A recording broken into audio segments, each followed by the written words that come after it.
বন্ধুরা, এই মুহূর্তের সবথেকে বড় খবর, সন্দেশখালী কাণ্ডে আবারও এক বড়সড় গ্রেপ্তারি হলো। এবার কিন্তু শেখ শাহজাহানের ভাই শেখ আলমগীর, তাকে কিন্তু গ্রেপ্তার করা হলো। এবং শেখ আলমগীর শুধুই নয়, আজকে জেরায় ডাকা হয়েছিল যাদেরকে, তাদের সকলকেই, শেখ আলমগীর সহ মোট 3জনকে এখনও অবধি আজকে গ্রেপ্তার করা হলো। এবং এর ফলে সেই দিনের ঘটনা, অর্থাৎ 5ই জানুয়ারি, যেদিনকে ইডি অফিসার এবং সিআরপিএফকে শেখ আলমগীর এবং অন্যান্যদের নেতৃত্বে এই শেখ শাহজাহানের নির্দেশে যেভাবে খুনের চেষ্টা করা হয়েছিল, তার ফলে গ্রেপ্তারির সংখ্যা পৌঁছলো 14। এখনও অবধি মোট 14 জনকে গ্রেপ্তার করা হলো। এবং এই খবর কিন্তু ছড়িয়ে পড়ার পর বেশ কয়েকটি প্রশ্ন উঠছে কি এর দায় কি এড়াতে পারেন শাহজাহানের পিসি? এর দায় কি এড়াতে পারে সেই দিনকে সেখানে উপস্থিত থাকা সন্দেশখালী নাজার থানার পুলিশ অফিসাররা? সেই দায় কি এড়াতে পারেন রাজ্য পুলিশের ডিজি? এই দায় কি এড়াতে পারেন সেখানকার এসপি? এবার কি এদেরকেও হেফাজতে নেওয়ার সময় হয়ে এসেছে? শেখ শাহজাহান যে এতখানি বিত্তাপ বেড়েছিল, এই যে এতখানি কাণ্ড করে যেতে পারছিল, এবং সেখানে তাদেরকে কার্যত তোয়ালে মুলে রেখে দেওয়া হয়েছিল, এবং শাসক দলের শীর্ষ নেতারা প্রশ্ন করছিল কি করেছে শাহজাহানকে তো সেখানে দেখা যায়নি। যারা এই ধরনের কথা বলছিল তাদের সকলকে কি এবার গ্রেপ্তারের সময় হয়েছে? তাদেরকে জিজ্ঞাসা করলেই কি এবার অনেক তথ্য পাওয়া যাবে? সেই প্রশ্ন যেমন একদিকে উঠছে, অন্যদিকে আরেক ভয়ঙ্কর খবর সামনে এসছে। সিআইডি হেফাজতে গিয়ে যে ব্যগ্র বিক্রম দেখাচ্ছিল শেখ শাহজাহান, সে এখন নাকি ভিজে বেড়াল হয়ে গেছে, হুড়মুড় করে সমস্ত তথ্য বার করে দিচ্ছে, এবং তার ফলেই একের পর এক গ্রেপ্তারি কিন্তু সম্ভব হচ্ছে। কিন্তু তার থেকেও যেটা মারাত্মক জায়গায় হয়ে দাঁড়িয়ে রয়েছে সেটা হচ্ছে, এখনও পর্যন্ত যে গ্রেপ্তারিগুলো হচ্ছে সেগুলো কিন্তু 5ই জানুয়ারি শেখ শাহজাহানের নির্দেশে ইডি আধিকারিক এবং সিআরপিএফ জওয়ানদের যে খুনের চেষ্টা হয়েছিল তার পরিপ্রেক্ষিতে গ্রেপ্তারি, তার ষড়যন্ত্র করার জন্য গ্রেপ্তারি, তাতে সরাসরি লিপ্ত থাকার জন্য গ্রেপ্তারি। কিন্তু এখনও এখানে দুটি গুরুত্বপূর্ণ জায়গা বাকি রয়েছে। নাম্বার 1, যেটার জন্য ইডি সেদিনকে পৌঁছেছিল, PMLA, সেই মামলাতে কিন্তু ইডি এখনও হাত দেয়নি, এবং সেই মামলাতে এখনও শেখ শাহজাহানকে কোনো জিজ্ঞাসাবাদ করা হয়নি। এবং এর পাশাপাশি যেটা জানা যাচ্ছে, যেটা আরও মারাত্মক, সেটা হচ্ছে এই শেখ শাহজাহানের প্রধান দুই সাগরেদ শিবু হাজরা এবং উত্তম সর্দার, সেগুলো নাকি তাদের আসল নামই নয়।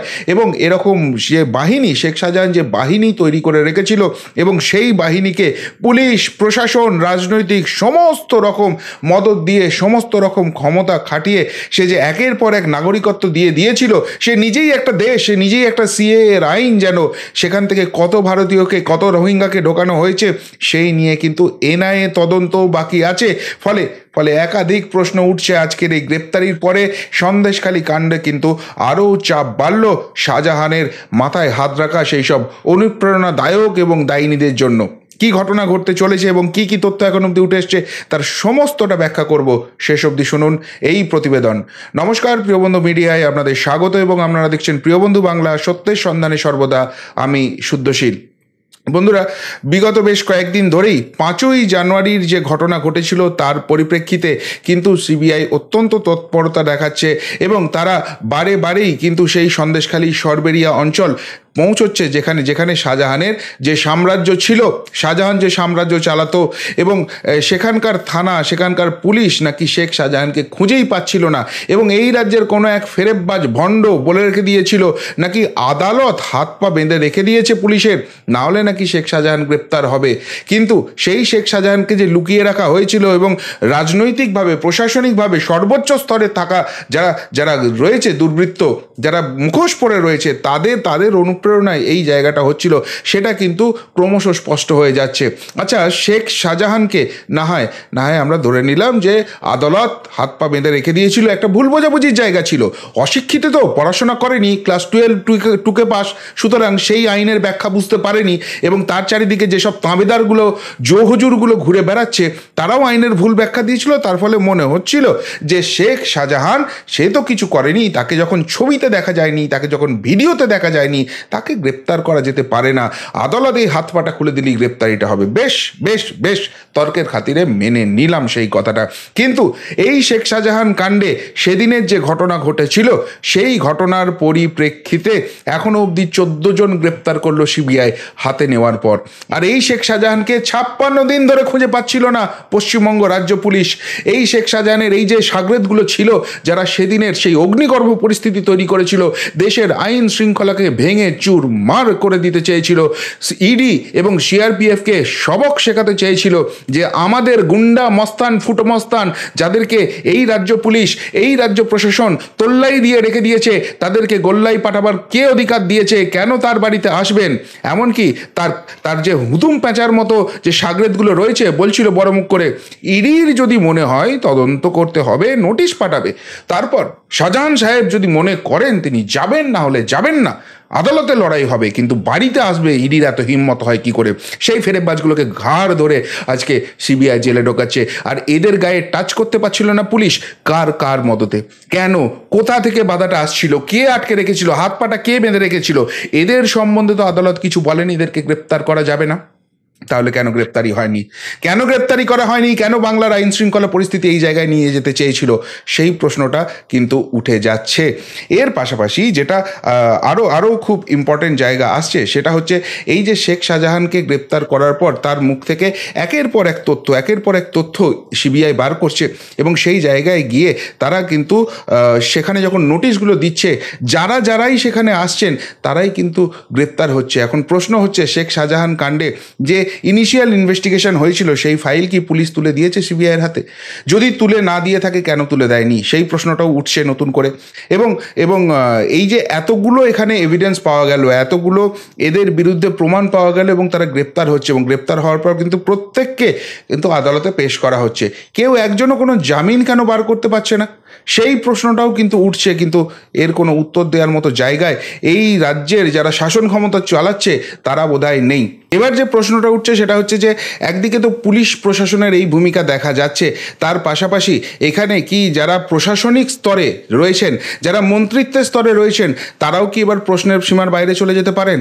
এই যে শাহজাহান হলো, সেখানে সিবিআই দায়িত্ব নেওয়ার পর এতগুলো গ্রেপ্তারি হলো, আর তাদের ডিপার্টমেন্ট এতদিন কি করছিল, সেই মন্ত্রীদের ভূমিকা কি ছিল, সেই নিয়েও প্রশ্ন উঠছে। এবং সব থেকে যেটা ইম্পর্টেন্ট কথা এখানে বেরিয়ে আসছে, যেটা আমার অন্তত অত্যন্ত পজিটিভ মনে হয়েছে এই জায়গা থেকে, সেটা হচ্ছে রহস্য দানা বাঁধছে শাহজাহানের দুটো মোবাইল নিয়ে। সেই দুটো মোবাইল কোথায় আছে তার কিন্তু কোনো খোঁজ পাওয়া যাচ্ছে না, এবং এই জায়গায় অনেকেই মনে করছেন যে সেই ডেটা কিন্তু ক্লিন আপ করে দেওয়া হয়েছে, ফলে বহু তথ্য নষ্ট হয়ে যেতে পারে। এবার আপনাদের প্রশ্ন হবে যে ইতিমধ্যেই তো শাহজাহানের কল লিস্ট পাওয়া গেছে, তার ভয়েস রেকর্ড পাওয়া গেছে, তাহলে সেই মোবাইলের মধ্যে কি আছে? দেখুন, এটা যেটা পাওয়া গেছে সেটা হচ্ছে শেখ শাহজাহান যেটা ফোন করেছিল, কিন্তু হোয়াটসঅ্যাপ ব্যবহার করে যেসব কথাবার্তা হয়েছিল সেটা তো এন্ড টু এন্ড এনক্রিপ্টেড, সেটা কিন্তু মোবাইলটি না পেলে সেটা উদ্ধার করা যাবে না। এবং মনে করা হচ্ছে যে সর্বোচ্চ স্তরে যে দুর্বৃত্তরা তাকে আশীর্বাদ বাণী দিচ্ছিল, তাকে অভয় বাণী দিচ্ছিল, তাদের সঙ্গে কথোপকথন কিন্তু সেই মোবাইলই স্টোর হয়ে আছে। ফলে সেই মোবাইল না পেলে একটা আশঙ্কা জাগছিল যে তাহলে তার যে সর্বোচ্চ স্তরের যারা এই দুর্বৃত্তরা রয়েছে তারা কি ছাড় পেয়ে যাবে। এবার সেই জায়গা থেকে একটা নতুন ক্লু কিন্তু পাওয়া গেছে, সেটা হচ্ছে শেখ শাহজাহান জানিয়েছে যে সে বুঝতে পেরেছিল যে এই মোবাইলগুলো সঙ্গে রাখলে এটা কিন্তু খুব গণ্ডগোলের ব্যাপার হয়ে যাবে, সেই মোবাইল থেকে ট্র্যাক করে তাকে পাওয়া যাবে। ফলে সেই মোবাইল তার কাছে ছিল না, সেই মোবাইল সুইচ অফ করে তার অত্যন্ত ঘনিষ্ঠ একজনের হাতে কিন্তু সেটা রেখে দিয়েছিল। এখন তার খোঁজ চলছে, সে পলাতক, সে এখন এই ডেটা যদি ডিলিট করে দেয় বা না পাওয়া যায় তাহলে একটা টেনশনের জায়গা আছে। কিন্তু শেখ শাহজাহান নাকি সিবিআইকে যেটুকুনি জানিয়েছেন যে তাকে যা নির্দেশ দেওয়া আছে তাতে কোনো মতেই কিন্তু সেই ডেটা ডিলিট হবে না। কেননা শেখ শাহজাহান বুঝতে পেরেছিলেন যে ভবিষ্যতে একদিন হয়তো আইনি লড়াই হবে, এবং সেই আইনি লড়াইয়ের ক্ষেত্রে তার জায়গাটা স্পষ্ট করার জায়গা থেকে এই ডেটাগুলো কিন্তু খুব দরকারি আছে। এবং জীবনকৃষ্ণ সাহার যে কেসটি হয়েছিল তিনি বুঝেছিলেন যে সেই ডেটা নষ্ট করার জন্য কিন্তু তাকে পরবর্তীকালে অনেক বিপাকে পড়তে হয়েছে। তাই তিনি তখনই ভেবে রেখেছিলেন যে কোনো কারণে যদি গ্রেপ্তারি এড়ানো না যায় এবং আইনি জটিলতায় আসে তখন কিন্তু সেই ডেটাগুলো তিনি সামনে নিয়ে আসবেন, যেখান থেকে তিনি অন্তত তদন্তে সহযোগিতা করছেন এই জায়গাটা উঠে আসবে। ফলে সেই সহযোগীকে খুঁজে পেলেই নাকি সেই দুই মোবাইল উদ্ধার হবে। এখন সত্যিই কি সিবিআই সেই সহযোগীকে উদ্ধার করতে পারবে, খুঁজে বার করতে পারবে? এখন অবধি 14 জন গ্রেপ্তার হয়েছে, ফলে আশা একটা তো রয়েছেই যে সেটাও সেই জায়গাটা হতে পারে। কিন্তু সবথেকে বড় কথা, তারপরে কি সেই মোবাইলগুলো উদ্ধার করা যাবে? সেই মোবাইলগুলো যদি সত্যিই উদ্ধার হয়, তাহলে কিন্তু শাহজাহান কাণ্ডে আরও বড় মোড় নিতে চলেছে।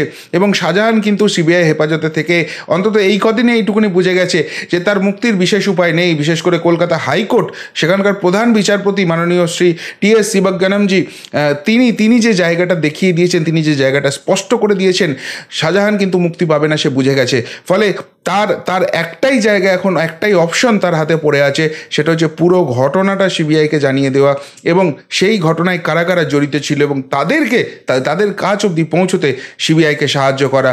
তাহলে হয়তো আইনের চোখে সামান্যতম হলেও তার জন্য সহানুভূতি আসতে পারে। আর সেই জায়গাটা ভেবেই কি আস্তে আস্তে ভেঙে পড়ছে। একসময় সন্দেশখালির যাকে বাঘ বলা হতো, যাকে শাসক দল এতখানি তোল্লা দিয়ে রেখেছিল, এবং সেই জন্যই কি এতগুলো গ্রেপ্তার হলো। এবং শাহজাহান যেভাবে ভাঙছে, সেই জায়গা থেকে প্রশ্নটা আরও স্পষ্ট হয়ে যাচ্ছে যে এইসব ভাইটাই তো অনেক হলো, এবার কি পিসি মাসি কাকা জ্যাঠাদের দিকে সিবিআই যেতে পারবে এবং সেই যাওয়াতে সাহায্য করবে শাহজাহানই? সেই উত্তরটাই কিন্তু সকলেই খুঁজছে, সিবিআইও বোধহয় খুঁজছে। আপনারা কি বলবেন এই নিয়ে? যদি কিছু বলার থাকে অবশ্যই কমেন্ট বক্সে কমেন্ট করে জানাবেন। এখনকার মতো এখানেই শেষ করলাম, ফেরত আসছি নতুন প্রতিবেদন নিয়ে খুব তাড়াতাড়ি। ভালো থাকবেন, সাথে থাকবেন, পাশে থাকবেন। নমস্কার।